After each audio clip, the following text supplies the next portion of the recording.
Chiefs Kingdom.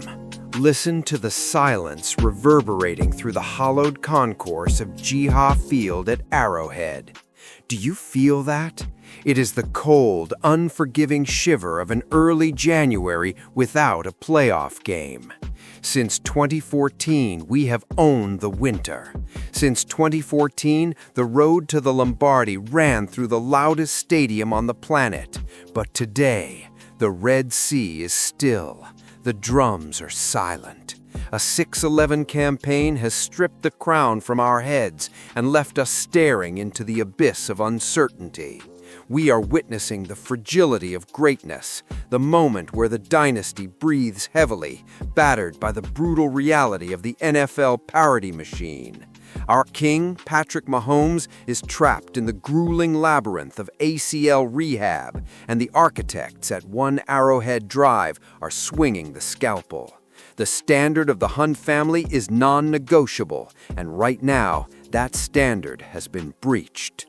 But before we go into the lab and break down the tape of this roster reconstruction, you need to join the Kingdom ranks, subscribe to the channel, smash that like button, and let your voice be heard in the comments.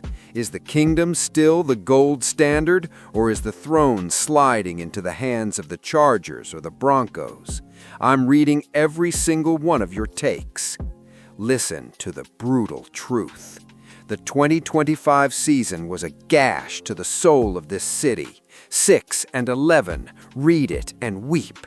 We tried to run it back with the squad that fell to Philly, and it was a short-sighted disaster. We were a shell of ourselves, limping to a third-place finish in the AFC West.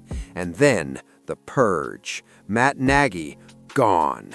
But on this Monday, February 2nd, 2026, Brett Veach has commenced the surgery.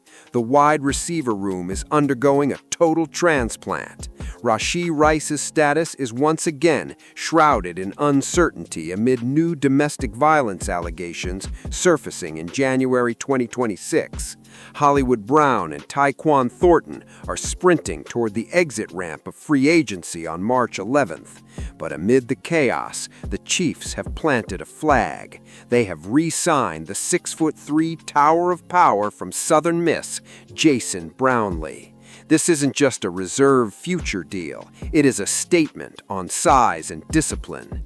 Jason Brownlee, the man who turned heads in St. Joe last July, the man who made the initial 53-man roster when Rice was hit with that 6-game suspension under the personal conduct policy.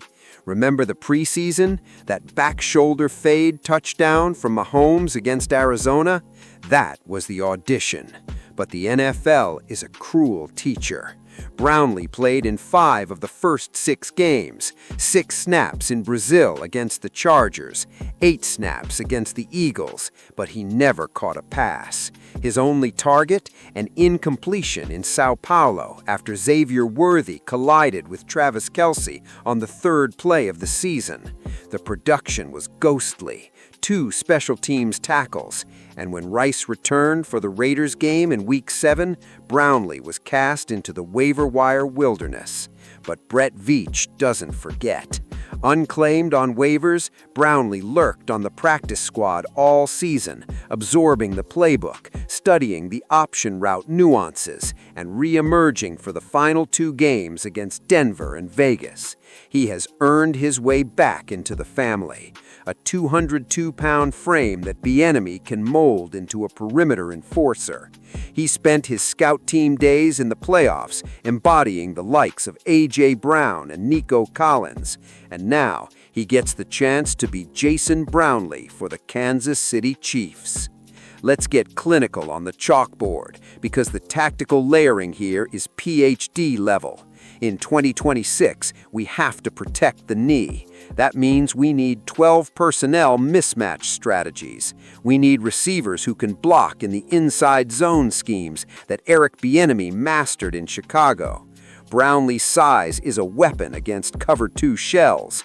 He can pin a cornerback on the perimeter to clear space for Isaiah Pacheco. If Hollywood Brown departs, the vertical seams need a new target. We need Brownlee to snap his routes at the top of the stem and use that 6'3" frame to box out defenders. Inside the building at 1 Arrowhead Drive, the atmosphere is visceral and heavy. One high-ranking AFC executive told me the Chiefs re-signing Brownlee is a message to Hollywood Brown. They aren't going to overpay for lack of production. They want size. They want guys who will do the dirty work while Mahomes heals. A veteran scout whispered, Veach pounced on Brownlee when the Jets were distracted. He sees a raw version of a young Juju Smith-Schuster. If he develops the hot read chemistry with Patrick, he's a dark horse to start in September. A third league insider added, the financial implications are a nightmare. We are projected at over $58 million over the cap, the worst deficit in the NFL. Releasing Jawan Taylor for $20 million in savings isn't a choice, it's a necessity. Keeping guys like Brownlee on team-friendly deals is the only way Veach navigates this cap hell. A fourth source noted, Travis Kelce is keeping a close eye on these young wideouts. He needs them to win their one-on-ones so he isn't double-teamed every snap. Finally, an anonymous coach admitted Brownlee's special teams value kept him in the building, but his length is what will keep him on the field in 2026. Think about the biographical DNA. Patrick Mahomes has the transcendent vision of Len Dawson, but Jason Brownlee, he has the unpolished grit of a Priest Holmes, a man who was undrafted, discarded, and reborn in the red and gold. We are linking the DNA of the 60s dominance to a reality where every roster spot is a battle.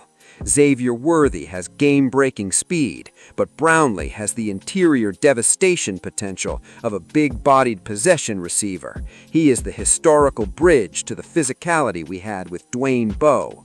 We are at a crossroads. The 2026 offseason is the reckoning. We are facing a roster in flux, a cap deficit that would make a billionaire flinch, and a conference that has officially caught up. But this is Andy Reid's arena. He has rebuilt this engine before. He has to do it again. The Red Sea never reconsiders. We reload, we rebuild, we reign. The path to 2026 requires the blood and guts mentality that Eric Bieniemy is currently reinstating. When you are $58 million in the red, you don't find answers in the checkbook. You find them in the St. Joe dirt. You find them in players like Jason Brownlee, who have been cut, doubted, and left for dead. He represents the Chiefs way, the relentless pursuit of perfection regardless of the odds. With Mahomes rehabbing and the receiving room in a state of flux, the size and physicality of Brownlee could be the secret ingredient that restores our dominance in the AFC West. How about those Chiefs? We stand until the final whistle. We fight until the clock hits 0. The kingdom is tested. The crown is bent. But we are Kansas City, and the hunt for 2026 has officially begun. The dynasty isn't dead. It's just evolving. Brownlee is back. Mahomes is counting down, and the chopping of wood has commenced. We are the kingdom, and the kingdom stands united.